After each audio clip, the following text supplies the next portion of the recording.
Queridos irmãos, queridas irmãs, é uma alegria sempre estar aqui iniciando o nosso Caminhando Juntos. E desta feita, estarão conosco nessa caminhada Maria Fernanda e Arlindo Ribeiro.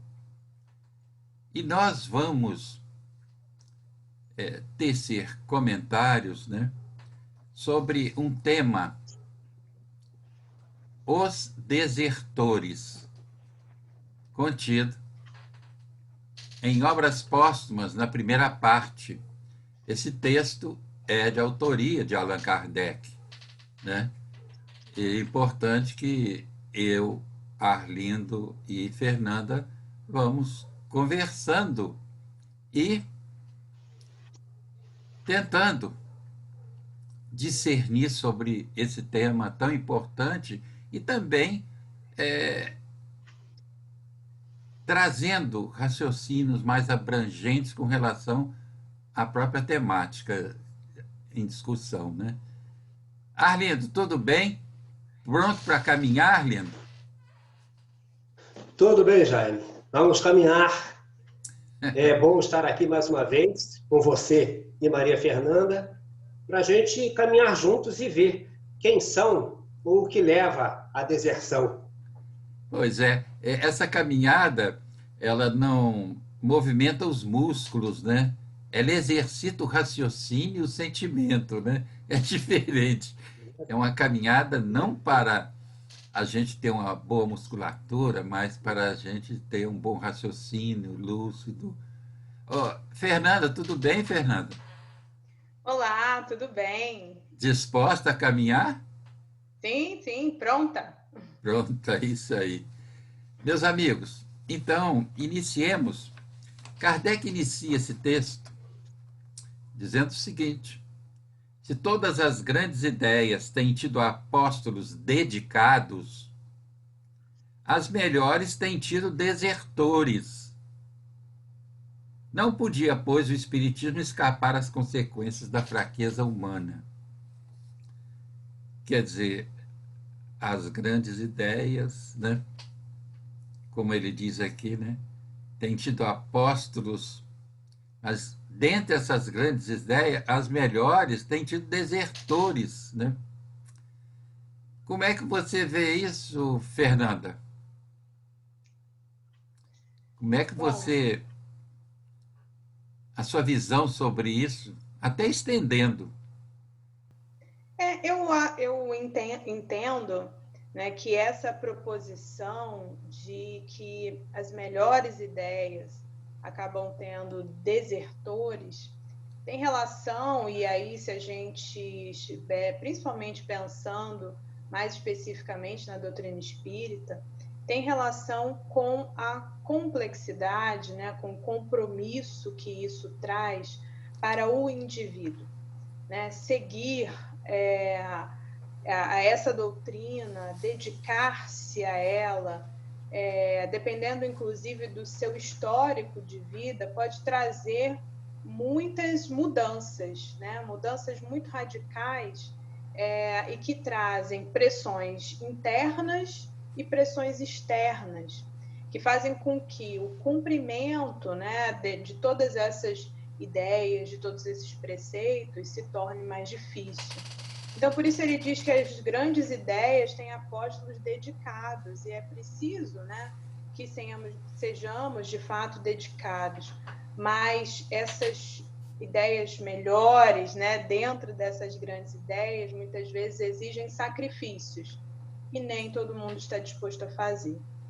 Certo. O Arlindo, nessa questão mesmo, e ele diz que não podia o Espiritismo escapar às consequências da fraqueza humana. Quer dizer, aí já está falando no movimento espírita, né? Como é que você vê isso? Qual é a sua ótica sobre essa questão? É bem interessante isso, né? Não podia, pois, o Espiritismo escapar às consequências da fraqueza humana. E a gente olha para a história da humanidade e é bem assim, né? As ideias mais brilhantes, aquelas que pretendiam envolver as comunidades e fazê-las crescer, avançar em qualidade, em moralidade, em amor, elas sempre foram, de uma maneira, de alguma forma, frustradas por esses que temem enfrentar a dificuldade. Porque a verdade é a seguinte: as grandes ideias exigem muito trabalho, exigem um esforço muito grande na intimidade para a mudança que se quer. No Espiritismo, que é nesse sentido, é uma doutrina terrível, porque ela impõe a você a sua mudança. Não é no outro, ela impõe a você a sua mudança. Então, quando a gente faz contato com isso e percebe que não dá para disfarçar, é preciso tomar posição, aí a gente, às vezes, é levado a desertar.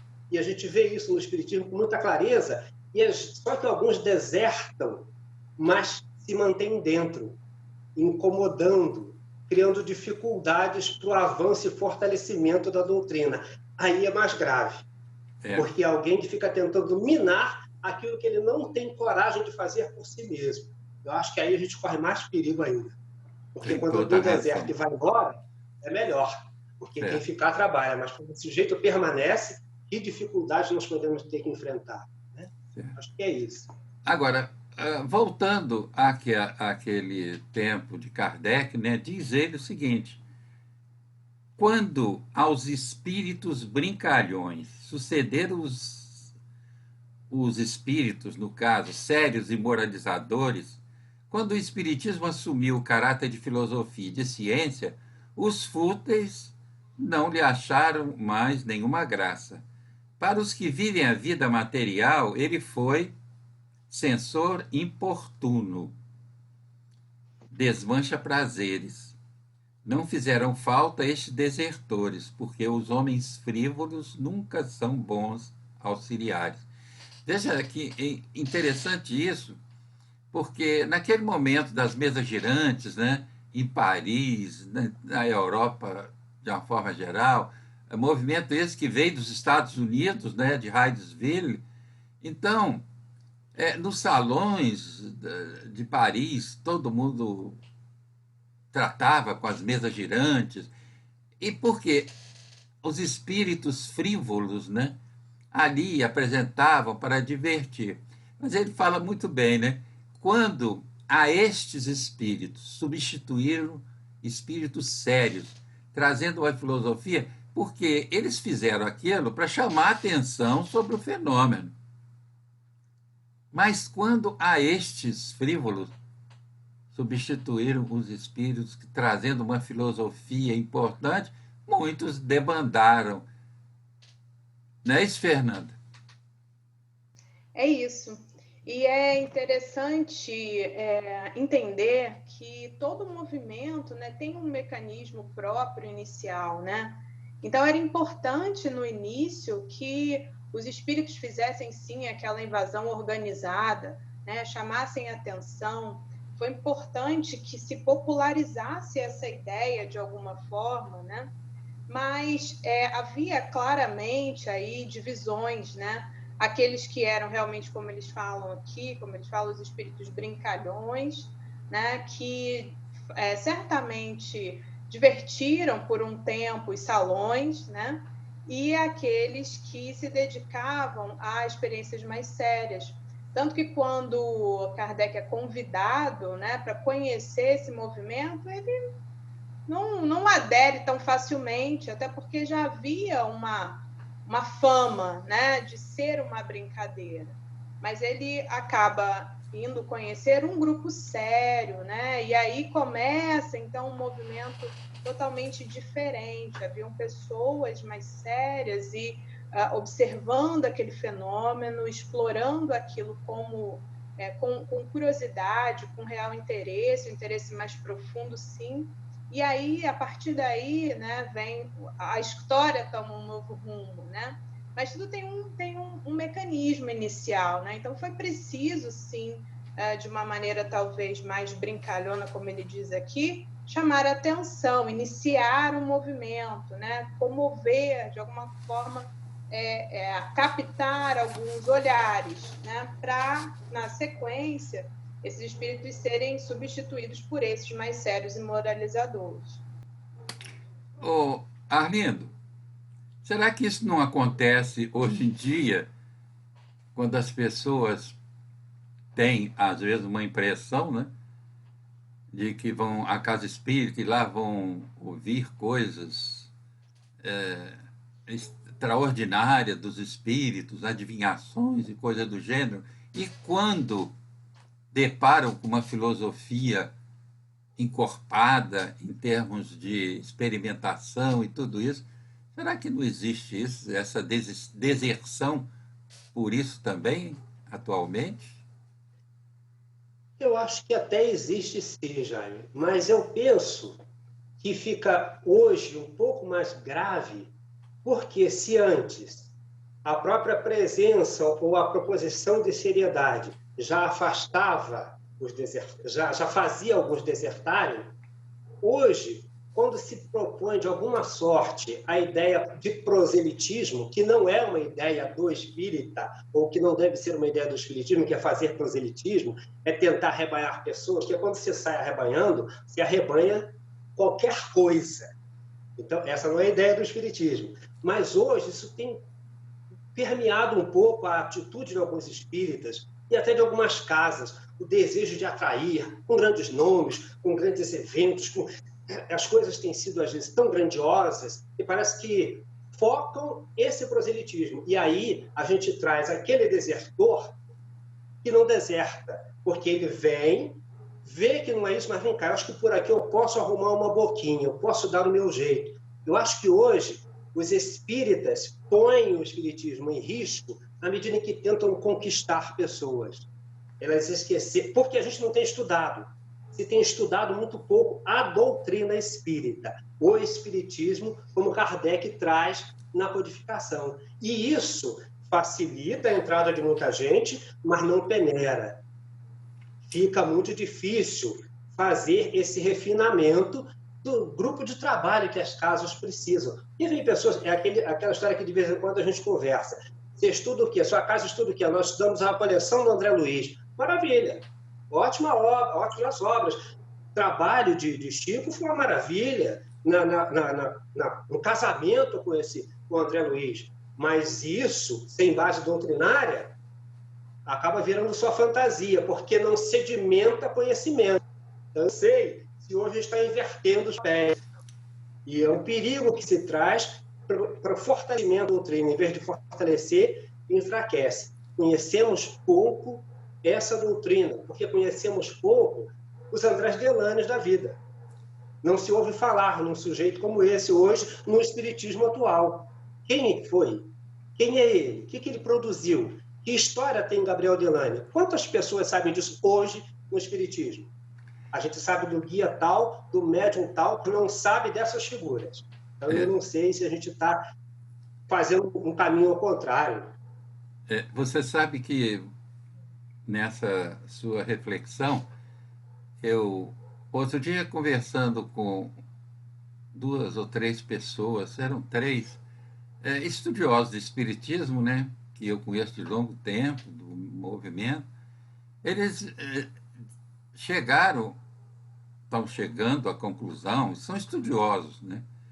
Então, eles disseram, olha, Jaime, a gente, como você falou, a gente encontra em casa espírita, estuda a obra de André Luiz, mas não encontra estudo do livro dos espíritos, do livro dos médiuns. Então, hoje em dia, nós estamos chegando à conclusão que o mais interessante é nós retornarmos a Kardec e às obras clássicas. E disse ainda um deles, e no Brasil, principalmente, Deolinda Amorim, Herculano Pires e Hermínio Miranda. Olha, eu estou dentro dessa. Essa é a minha via de acesso e de posicionamento espírita. Achei muito interessante até, e a conversa foi aí, durou bastante tempo e altamente proveitosa, né? Porque se nós formos observar, o que trouxe mais confusão foram determinadas informações mediúnicas que, no fundo, não tinham base experimental. E a gente tem que reconhecer É o também, achismo de alguém, né? isso aí, e a gente tem que reconhecer também que quando um espírito está mostrando algo do mundo espiritual, não é necessariamente aquilo que a nossa interpretação pode estar mostrando de forma coerente, né?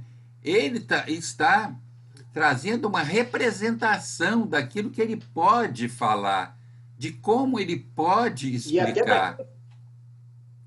E até daquilo que a gente é capaz de perceber, porque tem coisas que se ele fala e a gente não entende. Eles Pois respondiam é, quantas vezes a Kardec? Não pois entendo é. quantas suas palavras. Você não tem uma palavra para cada coisa, o que eu posso fazer? E Mas aí em, a gente embarca. mas, em compensação, essa proposta experimental de Kardec das obras clássicas não tem esse tipo de situação. E você praticando o espiritismo dentro desse projeto, dessa proposta, você não vai errar, ou vai errar menos, né? Bom, Fernanda, vamos lá. Diz ele ainda, mais de um dentre os que ridicularizaram, dentre os que o ridicularizaram, o levaria às nuvens, se lhe tivesse descoberto um tio rico na América ou feito ganhar na bolsa. Essa é a falange mais numerosa dos desertores. Quem poderá conscientemente qualificá-los como espíritas? É aquilo que nós estávamos falando. A pessoa vai à casa espírita, né? Imaginando ali ter adivinhação, né? Do atendimento fraterno, ela quer que o atendente adivinhe sobre a vida dela, coisa. Como é que você vê isso, Fernanda? Eu acho que o fenômeno, né, o fenômeno mediúnico, ele historicamente arrasta, né, as É, pessoas. Era o que a gente vinha falando até desde o início, inclusive com essa questão, né, da invasão organizada dos espíritos. E até hoje, talvez as pessoas recorram às casas espíritas com essa avidez pelo fenômeno, né, e com essa talvez um cacuete aí histórico de que haverá adivinhação, revelações importantes, profecias, né, sobre a sua própria vida, e isso causa, de alguma forma, né, alguma frustração, né, quando a pessoa não encontra isso, né? E aí tem uma série de questões, né? Eu sempre falo, assim, uso muito como exemplo Redenção, por ser uma casa simples esteticamente, né? Paredes brancas, cadeiras simples, um lugar simples para o orador, o que tira toda a mística, né? Na minha opinião, do lugar. Então, para alguns, esse ambiente pode ser perfeito, né? E para outros pode ser extremamente frustrante, porque não dá margem a outras interpretações. É aquilo, é uma parede branca, não tem, né, para onde correr. E talvez as pessoas busquem muito essa questão do fenômeno. É aquilo que ele fala, né? Aqueles que o ridicularizaram, né? Ridicularizaram o espiritismo, se tivesse tido uma revelação importante, né? Se tivesse uma história de que na outra vida foi um rei, foi rainha, né, teve um parente famoso, talvez mudasse de opinião. Mas, como isso não acontece, né, o movimento, eu acho, como um todo, ganha nesse sentido, né, porque ganha adeptos com convicções mais firmes. Considerando o que vocês estavam falando antes, eu fiquei pensando que talvez seja um fenômeno, principalmente desse tempo, a questão das informações serem muito rápidas, né? E as pessoas que hoje em dia, principalmente, já não têm o hábito da leitura, estarem muito indispostas a esse estudo, né? Tão complexo. Eu já ouvi isso pessoalmente de alguns. Mas por que esse estudo é tão longo? Por que a gente precisa estudar por tanto tempo o Livro dos Espíritos, por exemplo? Por que não dá para fazer um curso rápido e passar mais rapidinho? Porque as pessoas têm pressa, avidez pelo conhecimento. E se houvesse um sistema mais rápido, teria mais gente. E aí explicar que a questão não é ter mais gente, né? Mas que as pessoas estejam mais conscientes, né? Isso sim é o valor. Talvez seja difícil para alguns que vivem esse tempo, principalmente desse momento de informações muito rápidas e superficiais. Então, eu acho que esse movimento de estudar, de voltar às obras clássicas, de voltar a Kardec, é quase uma contracultura, assim, né? É ir um pouco na contramão desse movimento de fast food. Não é isso que a gente espera, né? A gente espera um conhecimento que tenha uma profundidade um pouquinho maior, porque a vida é complexa, né? Nada mais do que isso. E é preciso ter convicção para enfrentar as questões do cotidiano, né? Não é questão de sermos grandes teóricos do espiritismo, mas podermos viver em plenitude. E para isso você precisa compreender. Isso. Ô, Arlindo, vamos lá. Não ousando atacá-lo de frente, suscitaram quem o sufocasse com abraços, quem lhe tomasse a máscara, a fim de introduzir-se por toda a parte, soprar astuciosamente a discórdia nos centros, espalhar sorrateiramente o veneno da calúnia, lançar o pomo da discórdia, arrastar excessos comprometedores, impelir a doutrina por sendas ridículas e odiosas e simular depois defecções. Como é que você... qual é o seu olhar sobre essa questão, Arlindo? Essa percepção de Kardec é muito bonita, né? Veja, não ousando atacá-lo de frente, suscitaram quem o sufocasse com abraços. Esse é o máximo isso mesmo. Você vem e você emeia, você envolve com muito carinho, com muito charme, com muita doçura, com afetividade, tudo com aparência, né? Para a gente se... que bom, essa pessoa é amiga, pode ficar aqui do lado. É o que a gente está buscando, que é proximidade, porque só o próximo pode lhe fazer mal de verdade, né? A gente se aproxima para envolver e derrubar. É isso, para minar a estrutura, é bem esse caminho. Então, essa percepção de Allan Kardec é primorosa. E a gente hoje, o mais engraçado é que, na atualidade, a pessoa topa isso. Nós, se estivéssemos estudando isso, não passaríamos pelas coisas que se tem passado. Por quê? Porque fica alerta, né? Fica alerta. Mas a gente não quer, a gente quer fazer um novo espiritismo. E aí a coisa se perde, porque deixa de beber na fonte. Quem não bebe na fonte não sacia a sede. Vai de batida em batida. Vai deixando o terreno ser totalmente minado pelo desconhecimento de quem dirige. Né? Eu acho que é isso aí. E aí, veja bem, ele fala em soprar astuciosamente a discórdia nos centros, né? Só quem pode fazer isso é quem está dentro, né? Pois é. É a velha história de Troia, né? O cavalo de Troia, para derrubar, precisava entrar, tem que chegar à cidade. E a gente gosta de receber os presentes, os cavalos de Troia, e aí a gente fica em situação difícil, por invigilância. Mas essa invigilância se deve ao desconhecimento. Se houvesse conhecimento de causa, se tivesse conhecimento desses textos, dessa história, talvez as pessoas estivessem mais alertas, mas como não se estuda isso, como é que vai se prevenir? Mas a pessoa espírita, às vezes, se encanta com esse abraço que você falou e que Kardec coloca aqui.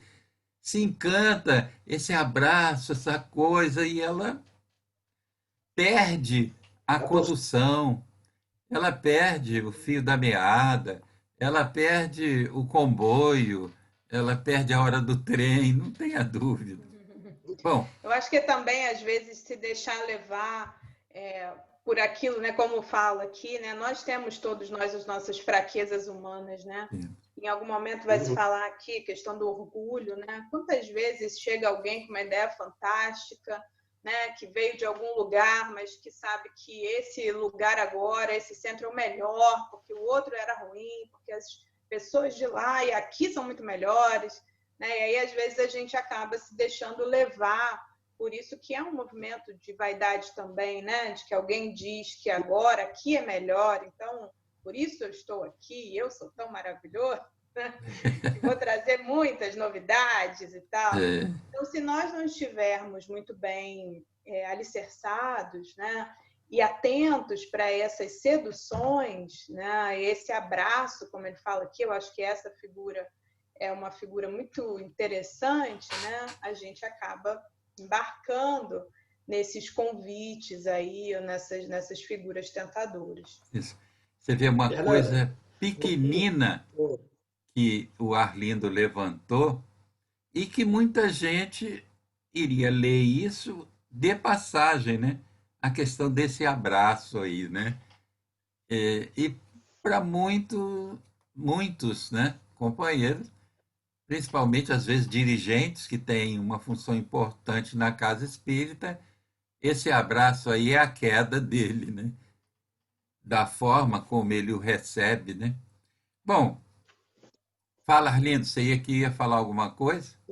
é porque eu ia jogar uma bola para você. Sabe por quê? Porque às vezes, com o melhor que se faz, a gente atrai as pessoas e tem que estar preparado para isso. O Grupo Espírita Redenção, há tempos atrás, aquele programa na Rádio Rio de Janeiro, quanta gente ele levou para Redenção de repente, não é? E que É, perigos, né? Era bom, tá? Mas chegam tão, não é? A gente chega tão afoito, tão com vontade de realizar, de fazer, de acontecer, e os perigos vão chegando e a gente tem que estar pronto para isso. Né? Se quem está dentro não estiver preparado, a casa cai. Né? pois você sabe que você falou numa coisa que tem até a ver com tudo isso aqui. E tem a ver também com o Semeando Ideias, o programa que nós tínhamos na Rádio Rio de Janeiro, né?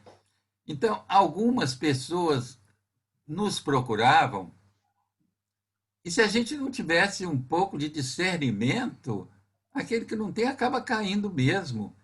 Elas veem, olha que coisa doida. Elas veem, elas viam, né? E, de certa forma, devem continuar vendo ainda, se não mudaram. Aqueles que falam no rádio, aqueles que espíritas que aparecem na TV, como artistas, elas não veem como companheiros de aprendizado, estão caminhando junto com elas, estão aprendendo também. Não, elas veem como artistas. É uma coisa que, olha, foi para mim uma das coisas que mais me impressionou foi isso. Quer dizer, você ser visto A como relação é de fã. uma A figura relação é de fã. de quê? A relação é de fã É para de com o fã, ídolo. é isso mesmo. É isso mesmo. E pior é que, às vezes, quando a gente diz uma coisa dentro da doutrina e que contraria aquilo que ela tem aprendido como verdade, nossa, aí a gente também vai lá para baixo, né? A gente é uma coisa, é um sobe e desce, é uma montanha-russa enorme, né? Mas eu acho engraçado, eu achava isso. Quando eu ia em determinadas casas espíritas, que me convidavam pelo programa, né?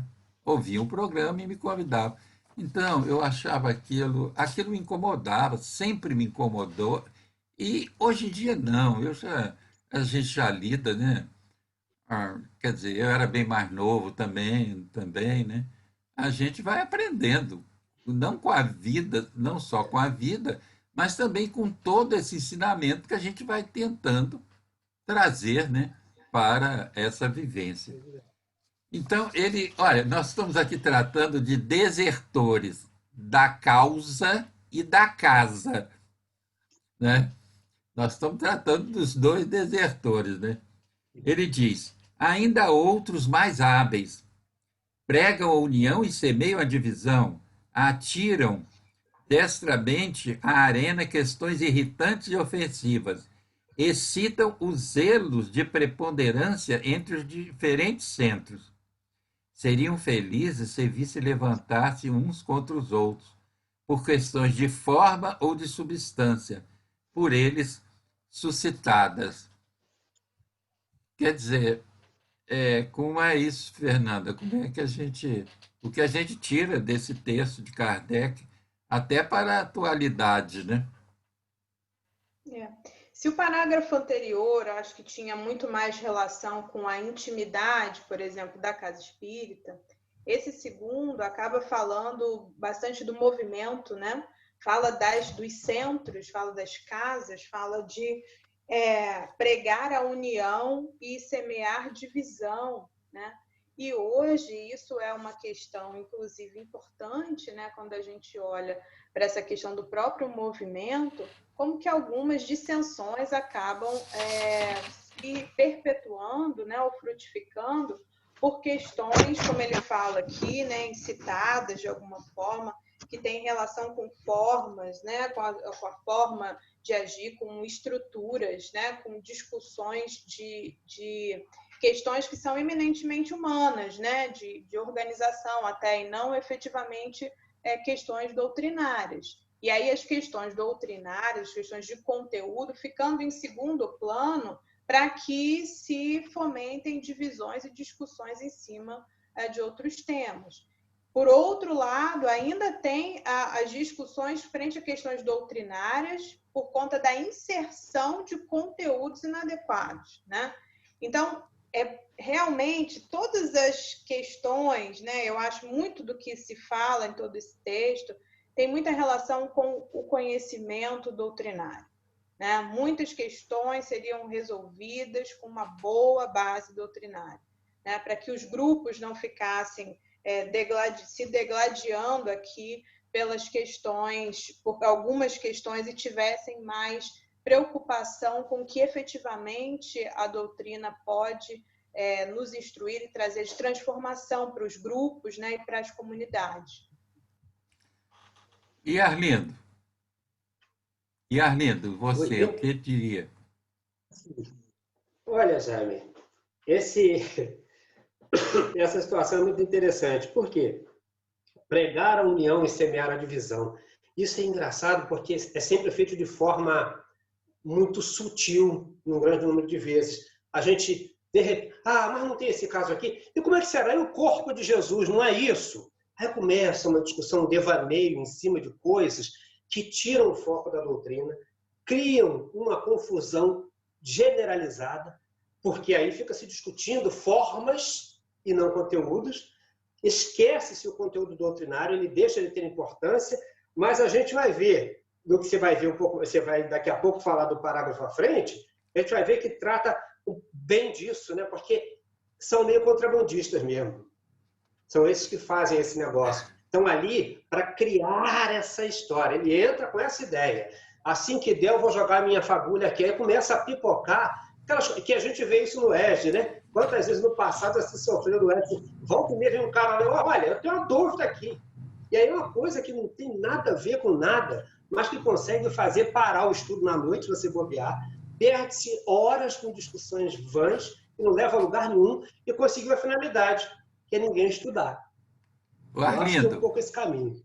Arlindo, e fazem isso santamente, né? Santamente. Santamente é ótimo. Santamente. Estão achando que... Agora, vamos para o item seguinte.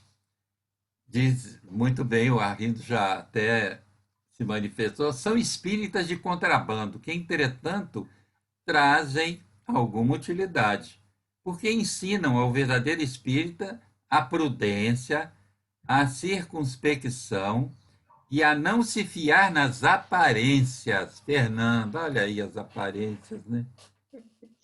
Você sabe, no item anterior eu estava me lembrando, né, de algumas conversas nossas sobre a questão das mensagens, né? E aí eu acho que cabe bem aqui com essa questão de alguma utilidade, né? Que às vezes a gente recebe mensagens, né, tão complexas, né, que muda as frases né, o sujeito vai para o final e tal, e fica tão complicado de entender que as pessoas vão se debruçando sobre aquilo e perdendo um tempo em entender um enigma, né? Quando é mais fácil a gente, e é prudente, né, a gente compreender que os espíritos querem passar uma mensagem. Então, se eles querem que nós possamos entender algo, a mensagem tem que ser clara, tem que ser fácil de entender, não precisa inverter tudo para ninguém entender nada, né? Isso já chama a atenção de alguma forma.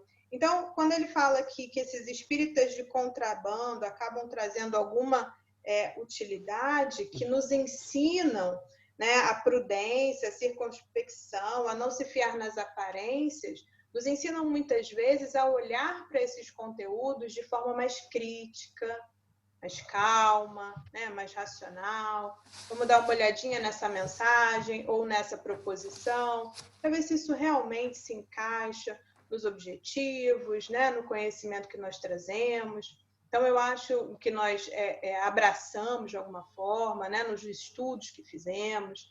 Eu acho que tem um caráter interessante quando somos prudentes, né? Quando não somos entusiasmados demais para mudar todas as coisas ou para replicar todas as mensagens, né, que nós recebemos. Eu acho que tem um caráter pedagógico fantástico, desde que tenhamos a prudência suficiente para análise, né? Bom, vamos ao texto seguinte. Em tese, diz Kardec, é preciso desconfiar de entusiasmos muito calorosos, como a Fernanda acabou de falar, que são quase sempre fogo de palha, simulacros, calor do momento, que suprem as obras por palavras. A verdadeira convicção é calma, refletida, moderada, revela-se como a verdadeira coragem por obras, isto é, na firmeza, perseverança e, sobretudo, na abnegação. O desinteresse moral e material é a legítima pedra de toque da sinceridade. E aí, Arlindo, como é que a gente fica? Eu gosto disso, principalmente nessas expressões como a verdadeira pedra de toque. Quer dizer, a pedra de toque é aquela pedra mais dura que se usa para testar a grandeza do metal. Então, isso é legal. Eu gosto dessa imagem. É a pedra de toque que nos põe em teste de verdade, que põe à prova o nosso pequeno saber, a nossa firmeza naquilo que já conhecemos. E eu sempre acho que um grande exercício, o ESD é um grande exercício para isso, é uma grande oportunidade para isso. Porque a gente se confronta com tanta gente, com tantas cabeças estranhas na hora do estudo, principalmente nas áreas iniciais, mas às vezes também dos velhos estudiosos, eles não escapam dessas loucuras de vez em quando, e é preciso que você esteja assim, apropriado da doutrina, porque senão você dança, vai na viagem com eles. Se não conhece o texto doutrinário, se não conhece, e se não tem alguma vivência, fica difícil às vezes, porque os argumentos são muito falaciosos. E a gente tem que ter serenidade, mas dureza. Olha só, esse é o texto que eu conheço, mas não é por aí. Por causa disso, aí você cala o sujeito e diz, bom, tem alguém que sabe aqui. Porque é preciso, às vezes, provar para o sujeito que você está um pouco além do conhecimento que ele acha que tem, para ele poder parar, abaixar a bola, porque os caras são folgados, às vezes. São muito abusados. Porque supõe, porque lê muita coisa e acha que esse ecletismo resolve tudo. E o ecletismo nem sempre dá base. Aí, sem base, o sujeito está perdido também. Aí a gente tem que pegar na base e ele fica a pé, como diz o dito popular, com todo o ecletismo que ele traga. Porque tem isso. Vem geralmente das escolas espiritualistas diversas ou de várias experiências nas várias escolas espiritualistas e quer juntar tudo num saco só. E isso é complicado a dessas vezes. Se a gente não tiver solidez naquilo que estuda, perde mesmo. Arlindo, que ele até faça isso, mas que não dê o nome de espiritismo a isso, né? Porque o direito e a liberdade de juntar e de forma sincrética alguns ensinamentos, tudo bem, mas isso não é espiritismo. A questão, o cerne está aí, né? Não pode jogar para a cabeça dos outros, né? Não pode Pois querer jogar isso para a cabeça dos outros. Isso, Isso que é isso mesmo.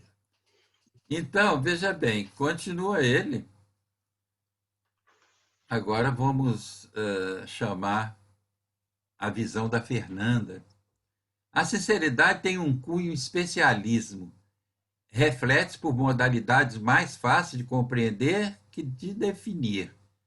Sentimos-la por efeito da transmissão do pensamento, cuja lei o Espiritismo veio revelar-nos e cuja simulação é impossível, porque não se pode mudar a natureza das correntes fluídicas por elas projetadas. Olha, isso é uma coisa extraordinária. Pior é o seguinte: a gente, como médium, e já não é que, quer dizer, qualquer um que tenha uma certa experiência e que tenha uma sensibilidade mediúnica, ele se vê diante disso na casa espírita e, às vezes, em contato com determinada pessoa, ele observa o que está por trás daquela pessoa, daquela personalidade, né, daquela situação. E aí essa pessoa é aquela que sabe sorrir para todo mundo, é aquela que dá aquele abraço, né, que nós falamos antes. Pior é que o dirigente espírita vai ser crucificado, porque ele não vai aceitar muita coisa. E aí, aqueles que ficam em cima do muro e que são bonzinhos, olha, bonzinho, no meu entendimento, é pejorativo. A gente tem que procurar ser bom. Bonzinho, não vem com esse negócio de bonzinho, não. Ser bom. Ó, Jesus diz para nós: seja o seu falar sim, sim, não, não. O que excede disso procede do maligno. Ele estava certo ou estava errado? A gente diz que quer seguir Jesus, quer seguir o ensinamento, quer seguir o Cristo, bate no peito, ora não sei quantas vezes, mas na hora de dizer sim, sim, não, não. Ah, se é para contrariar, não vou contrariar, não, porque ele vai se decepcionar comigo. Oh, você está querendo agradar o outro, né? Você não está querendo agradar a sua própria consciência e agradar a Deus. Como é isso, Fernanda?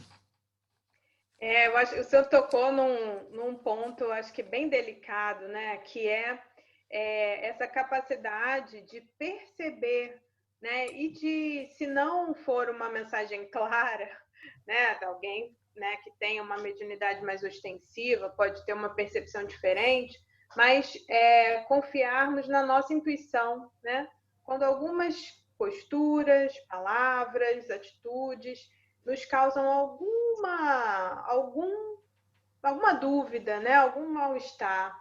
Às vezes as pessoas se apresentam, né, com novas ideias, ou com disposição para o trabalho até, ou com um poder de influenciação muito agradável, mas em algum ponto, às vezes, a nossa percepção fisga alguma coisinha estranha, né? É E isso aqui mesmo. é o que ele está falando, a simulação, a questão da transmissão do pensamento, que é uma lei da doutrina. A doutrina nos revela isso e nos mostra que simular esse pensamento, essas intenções, não é possível.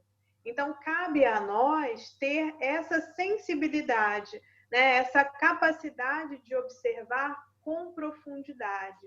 Porque, às vezes, como o senhor falou, a gente acaba confundindo bondade, né, com ingenuidade. Né? Isso.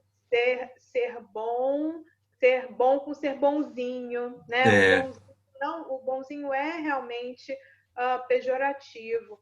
E não devemos ser ingênuos. Né? É importante que sejamos prudentes. Então, que possamos ouvir, avaliar, ter calma, né, como fala o item anterior, ter prudência, refletir, né, não abraçar ou se deixar abraçar, né, usando a imagem que o Arlindo trouxe tão interessante, né, é, sem refletir antes.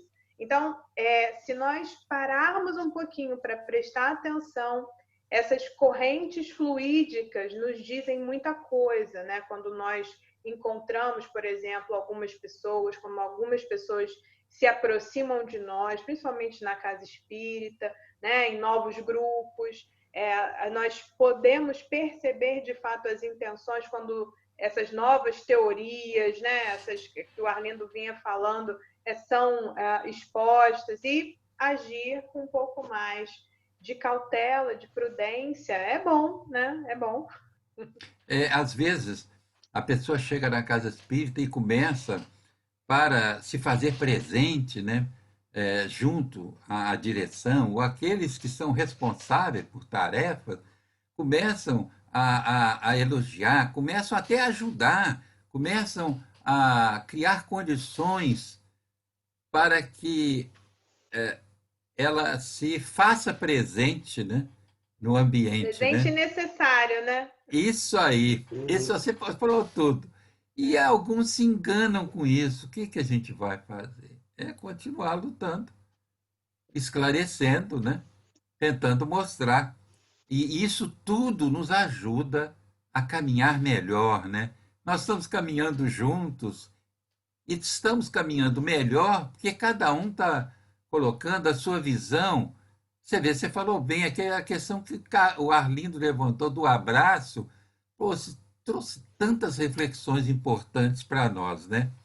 Eu Agora, acho que assim é um desafio, né? Eu acho que eu entendo a complexidade disso, porque é um desafio, sim, né? Ter uma postura tão assertiva a ponto de ser contrário à ideia do grupo, né? As pessoas têm uma visão do religioso como aquele que aceita tudo, né? E que isso aceita ser o Marte. E isso não deve ser assim, né? é, Considerando a grandiosidade de um claro, trabalho numa casa espírita, nós precisamos sim ser muito cautelosos, né? Precisamos sim não ter medo de dar um passo atrás, né? E de observar mesmo com prudência os convites que nos chegam. Eu acho que pensar na estrutura complexa que é uma casa espírita bem estruturada, com bons resultados, nos traz também essa tranquilidade em dizer, não, vamos com calma. é. Agora Jaime, vamos então ao Jaime item 5. Fernanda, Hein? É o quê? só uma coisinha.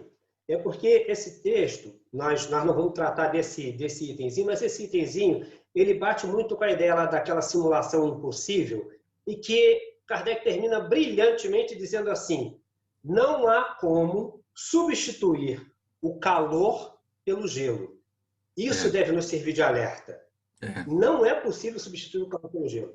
Então, se a gente estiver atento, não vai escorregar nesse negócio de jeito nenhum, porque precisa estar alerta, alerta mesmo. Eu acho que essas coisas brilhantes que ele faz, só ele mesmo. Só Eu ele. acho que a gente ainda, até como ser humano, a gente quer ser aceito pelo outro, a gente quer que o outro nos aceite. Gente, eu tenho que me aceitar primeiro como eu sou. E, a partir daí, começar a me melhorar, mas eu não tenho que me subordinar a que o outro quer que eu seja. Isso aí é outro parâmetro, né? Bom, e ele continua dizendo: entre os adeptos convencidos, não há verdadeiramente deserções, porque aquele que desertasse por um motivo de interesse ou outro qualquer não teria sido verdadeiramente espírita. Pode, porém, haver defecções. E aí, Arlindo? Não é? E é verdade, né? É, não há verdadeiramente deserções. Isso é legal. Porque aquele que desertasse por um motivo de interesse ou outro qualquer não teria sido verdadeiramente espírita. E o que mais a gente vê nos últimos tempos, eu conheci já alguns que abandonaram o barco porque disse, olha, não dá, não aguento mais, caso espírita eu não quero mais saber. Tem gente que queria fazer igual a Dona Ivone Amaral Pereira, só que a gente esquece que ela era ela, é outra história, é outro momento, outra vivência, outra estrutura. A história dela é muito específica, muito exclusiva dela. E a gente se acha num patamar tal, mas eu não posso, porque a gente quer a casa espírita como uma casa santa. Até a casa santa, ela é quando a gente constrói.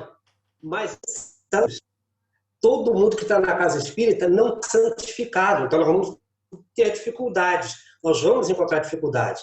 Quantas vezes Aldice me disse? Quantas vezes? Por quê? Porque a gente permite. Então não é caso de... alguém falou de mim. Você falou de quantos? Porque a gente só dói quando falam da gente, né? Então, você tem exercitado não falar do outro? Você tem tentado evitar quando lhe vem falar de alguém, você trava, você corta? Porque a gente alimenta, nutre todas as coisas que a gente não quer. Mas quando tem as respostas, a gente diz, não quero mais essa casa, não. Ali está muito difícil viver. Olha, o seu fulano é muito grosso comigo, a dona fulana me trata... Eu faço tudo o que eu posso. Porque quando eu fui para a casa espírita, eu quase me santifiquei. Tudo que eles pedem, eu faço. Mas na minha hora eu recebo paulada, não me tratam bem, tem sempre alguém de cara feia comigo. E a gente vai acumulando essas bobagenzinhas e faz isso, né? A gente se dá essa possibilidade, porque a gente acha que está muito além de tudo e de todo mundo. A gente veio para o Espiritismo e tem tentado fazer o nosso exercício de mudança íntima. Mas isso não nos transformou em santos. Não nos transformou em santos. E não transformará durante muito tempo. Eu sinto raiva como todo mundo. Tem horas no trânsito que a gente quer matar alguém. Não devia, meu Deus, eu sou espírita, mas eu sou humano, então às vezes essa raiva vem. Por que esse cara não aprendeu a dirigir direito? Por que ele não foi à autoescola e fez o que tinha que fazer? Será que ele comprou carteira? Eu não escapo disso. Mas a gente parece, ou quer parecer, que não faz mais isso. Nunca, em momento algum. E aí a gente chega, e a casa espírita, a gente fica cobrando de todo mundo que está lá, que ele tenha um comportamento exemplar como eu não tenho. Mas parece que eu tenho. Então fica muito difícil. A gente só cai nessas esparrelas porque a gente não admite a nossa natureza. Nós somos naturalmente falíveis. Porque não alcançamos ainda o estágio necessário além disso. Quanto à deserção, eu vou contar um caso a vocês que é incrível. Chegou ao meu conhecimento, há muitos anos atrás, que uma presidente de um centro espírita, veja, presidente de um centro espírita, não era frequentador, não era simpatizante, era presidente. Alguém que você acha que está tentando até aprender melhor. Essa presidente teve um câncer, se não me engano, na perna. Se não me engano. E aí ficou decepcionada. Como que ela, presidente, fora ter um câncer? Que isso? E os protetores não fizeram nada por ela? Abandonou, desertou. Foi por uma seita evangélica e desencarnou de câncer lá na seita evangélica, onde ela achava que ia ser curada. Agora vejam bem, que situação. Presidente do centro espírita teve um câncer. Quantos presidentes? O Gerson Simões Monteiro, quando encarnado, poxa, o Gerson Simões Monteiro sofreu terrivelmente. E não deixou de ser espírita por isso, porque a própria doutrina o consolava para continuar. O que aí é o esclarecimento, é a convicção que não existe, não é, Fernanda? Assim, esse exemplo que o senhor deu se encaixa aqui perfeitamente. Porque quando ele fala, porque aquele que desertasse por um motivo de interesse ou outro qualquer, não teria sido verdadeiramente espírita. Então, apesar do título, né, apesar de parecer grande conhecedor da doutrina, né, apesar de se candidatar a uma atividade de relevância dentro daquele grupo, dentro daquela comunidade, efetivamente, esse conhecimento, essa convicção não estavam solidificados. Né? Então, como diz aqui, não era verdadeiramente espírita. Né? Tanto Isso. que estava ali buscando uma troca, um escambo. Isso a gente fazia lá antigamente. Né? Isso aí. Pedir, fazer uma promessa e tal. Então é a mesma coisa. Bom, eu trabalho pela causa, então mereço ser poupada de qualquer transtorno nesta encarnação. Ninguém falou isso. Isso não está escrito em lugar nenhum. O contrato não é esse. Muito pelo contrário, né? é que todo esse conhecimento lhe fortaleça, lhe sustente as adversidades do caminho, né? Nosso processo aqui é de aprimoramento e a gente se aprimora vivendo, né? Até porque diante das próprias dificuldades, né, dos desafios superados, nós nos tornamos até mais aptos, né, para estender a mão, para, né, dar um conselho, para contextualizar a doutrina. Então, vivenciar as questões que são próprias desse mundo, que são próprias desse momento da humanidade, é essencial, né, para ter empatia até. Fala, Arlindo. Fala, Arlindo. O que acontece é o seguinte, o Jaime falou e eu fiquei lembrando do seguinte. Antigamente dizia-se muito assim, se não for pelo amor, vai ser pela dor. Aí o que a pessoa faz? Vai com medo para não ter dor. Aí diz, bom, já que eu vim, eu não vou sofrer a dor. Aí encontra a dor, é o que faz? Sai correndo de novo. Porque a gente cria umas frases de efeito que não se pautam em absolutamente nada sólido, mas aí obriga as pessoas a entrarem num circuito que não é necessariamente o dela naquele momento.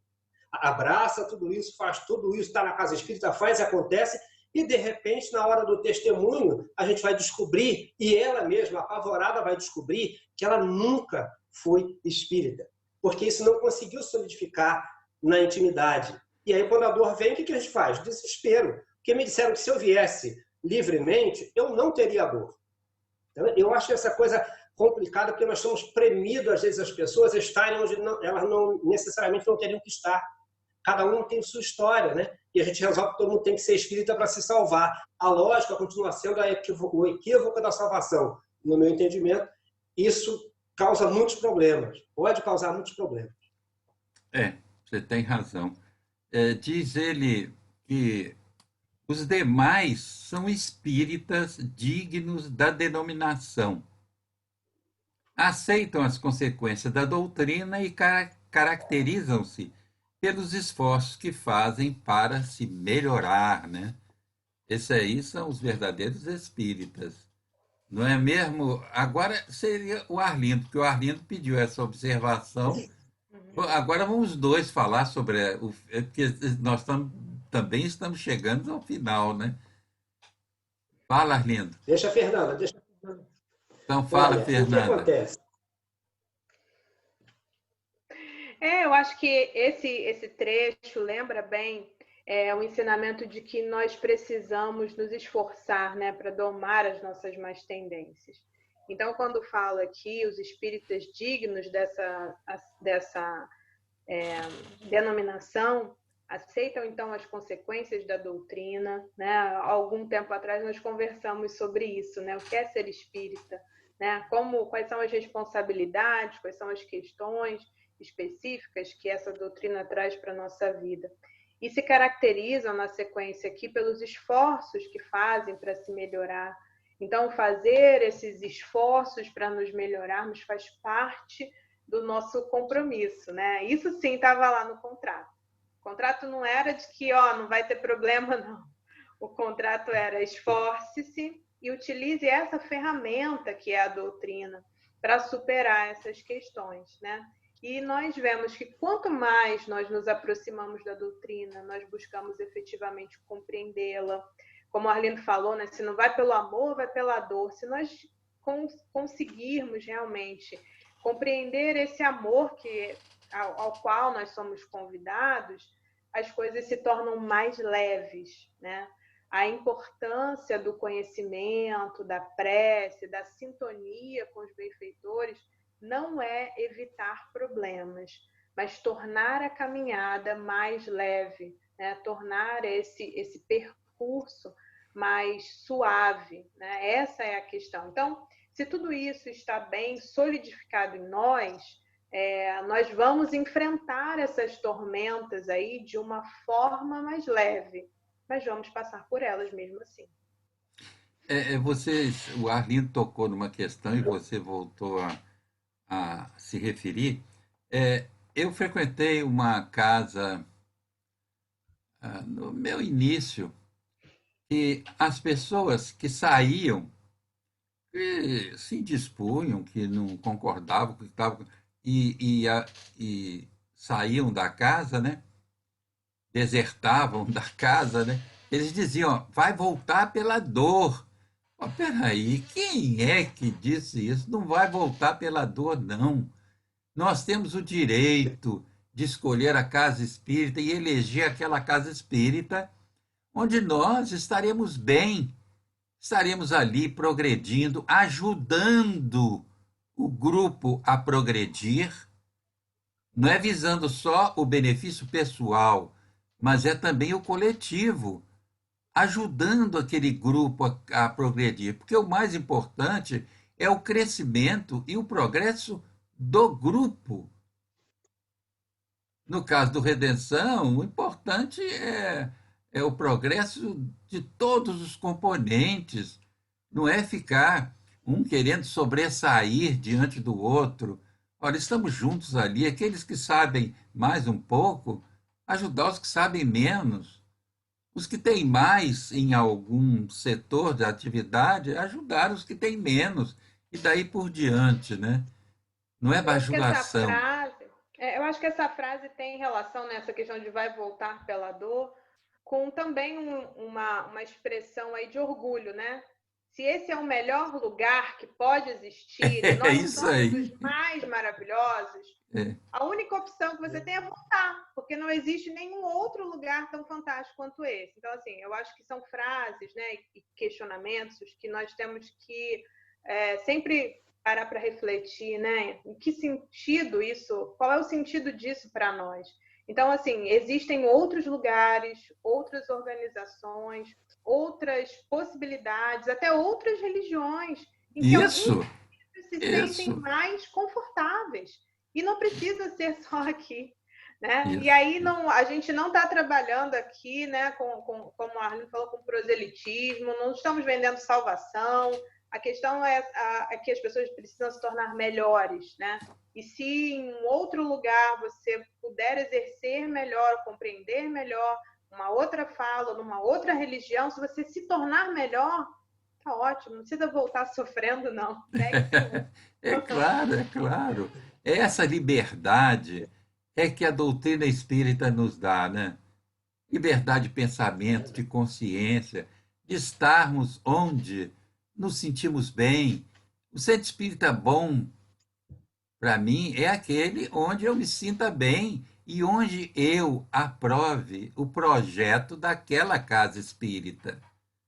Porque ficar numa casa espírita também, não concordando com o projeto desenvolvido naquela casa espírita, é criar problema para a casa espírita e para mim, se fosse o caso.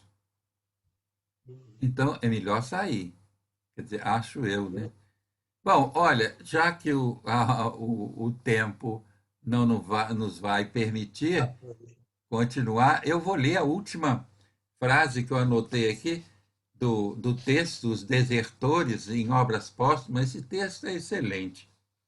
Seja a nossa divisa o amor do próximo, inscrito em nossa bandeira, e a pesquisa da verdade. Venha de onde vier, seja o nosso único fim. A pesquisa da verdade. Vamos falar um pouquinho nisso para terminar. Fernanda, ele fala no amor ao próximo e pesquisa da verdade, né?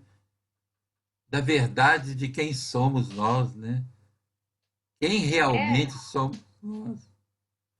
Essa pesquisa da verdade, né, o amor ao próximo pode ser tão complexa, né, essa Isso, expressão, porque muitas vezes nós falamos na casa espírita, né, sobre o exercício da caridade, né, do amor ao próximo, e mesmo isso, né, como é complexo exercitar a caridade, né? A caridade, o próprio livro dos Espíritos fala, não é a esmola, apesar da esmola ser importante, né, mas são tantas outras expressões. E que busca da verdade é essa, né? A verdade de cada um, o autoconhecimento, a verdade sobre as questões doutrinárias, né? E aí se estudar, se aprofundar, isso, poder buscar essa pureza doutrinária. Então, que nós possamos mergulhar mesmo. Acho que para um encerramento é interessante que nós possamos mergulhar aí nessas reflexões, nesse conceito. Como exercitar no nosso cotidiano, né, como indivíduos, essa questão do amor ao próximo, tendo isso como bandeira, como divisa, e essa busca da verdade. Né? Eu acho que isso é um compromisso importante para cada um de nós. Arlindo, Seja a nossa divisa o amor ao próximo.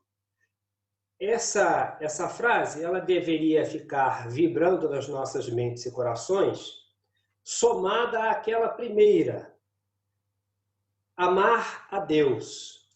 Porque quando se falou um pouquinho antes assim, os demais são espíritas dignos da denominação, aceitam todas as consequências da doutrina e caracterizam-se pelos esforços que fazem para melhorar.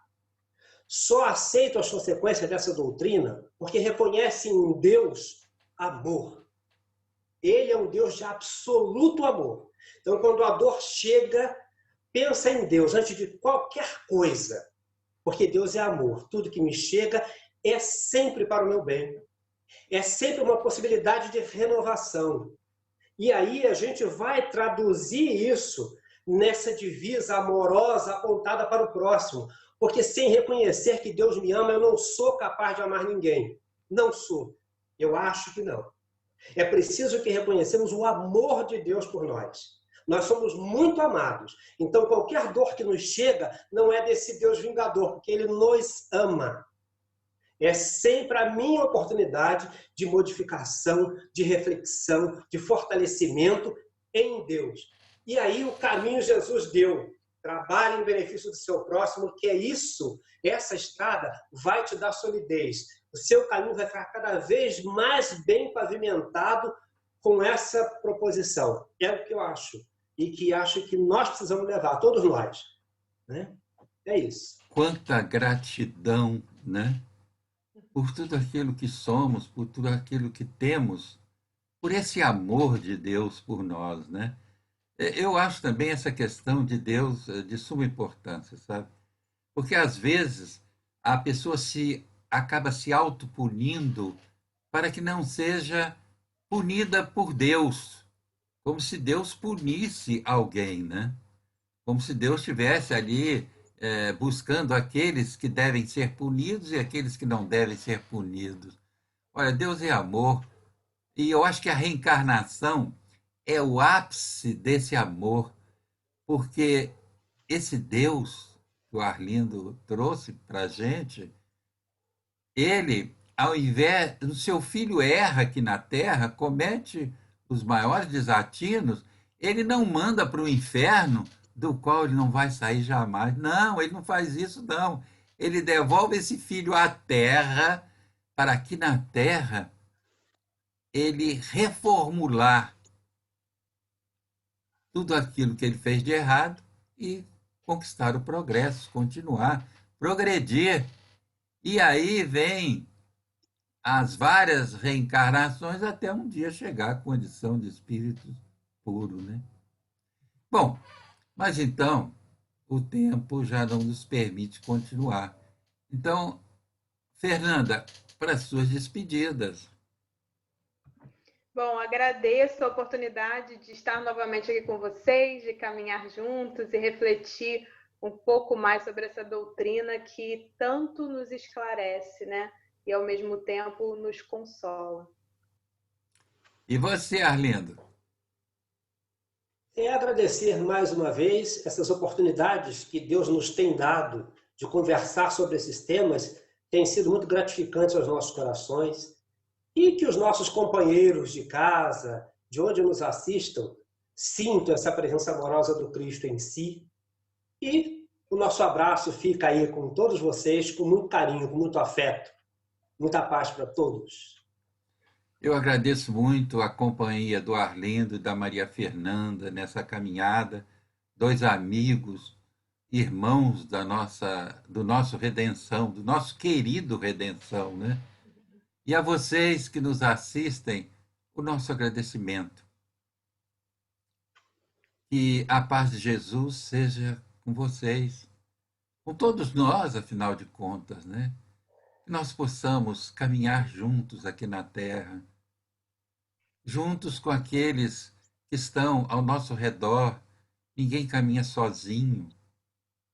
Vamos buscar esse caminho, mas o caminho do autoaperfeiçoamento, mas também o caminho de colaboração para que o coletivo cresça também, a sociedade cresça também, se desenvolva. Que Jesus nos acolha a todos no seu amor. Muita gratidão a vocês, meus irmãos, por nos assistirem. Muito obrigado. Até breve.